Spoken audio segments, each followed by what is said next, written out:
প্রচারণা শেষে এলাকার কি পরিস্থিতি দেখছেন, ভোটাররা কি বলছেন, নিরাপত্তা ব্যবস্থা সম্পর্কে একটু জানাবেন। লোপা, যারা ভোটার রয়েছে, সাধারণ ভোটার, তাদের প্রত্যাশা এবার যেন সুষ্ঠু, সুন্দর এবং শান্তিপূর্ণভাবে তারা ভোট দিতে পারে এবং সেক্ষেত্রে আইনশৃঙ্খলা বাহিনীর কাছে যারা ক্যান্ডিডেট রয়েছে সকলের কাছে কিন্তু তাদের এই সুন্দর ভোটের যে প্রত্যাশা সেটি সকালে যেন তারা সকাল সকাল গিয়ে যেন ভোটটা দিতে পারে। দুই বেলা খাবি ফ্যান্টাস্টিক নিমো খালাল সল্টেড বিস্কুট। আপনি আইনশৃঙ্খলার পরিস্থিতি জানতে চাচ্ছিলেন। আমি রাজশাহীতে সকাল থেকে রাজশাহী মহানগরী এবং রাজশাহী ৩ আসনের আশেপাশে এলাকাগুলোতে ঘুরেছি।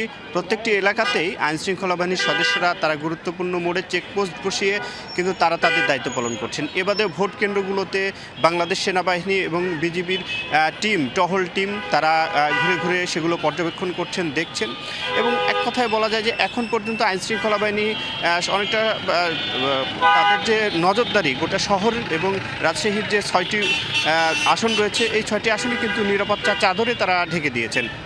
তবে গত 2 দিন আগে কিন্তু রাজশাহীর বাগমারায় র্যাব বিপুল পরিমাণে দেশীয় অস্ত্র উদ্ধার করেছে এবং আজকে রাজশাহীর কাশিয়াডাঙ্গায় 24টি তাজা ককটেল এবং দেশীয় অস্ত্র উদ্ধার করা হয়েছে। এই অস্ত্রগুলো নির্বাচনের মাঠে হয়তো ব্যবহার হতে পারে এমন আশঙ্কা কিন্তু করা হচ্ছিল।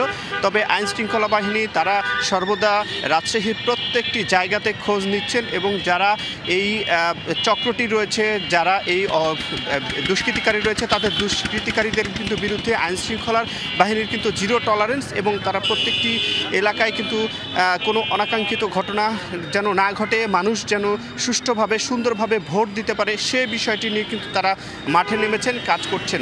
এবং একটু আগে আমি যে জায়গাটিতে রয়েছি রাজশাহীর সিএনবি এলাকায়, এই সিএনবি এলাকায় আমি আইনশৃঙ্খলা বাহিনীর বিশাল একটি টহল সেটি কিন্তু ছিল, সেটি দেখেছি এবং সেটি শহরের দিকে প্রবেশ করেছে।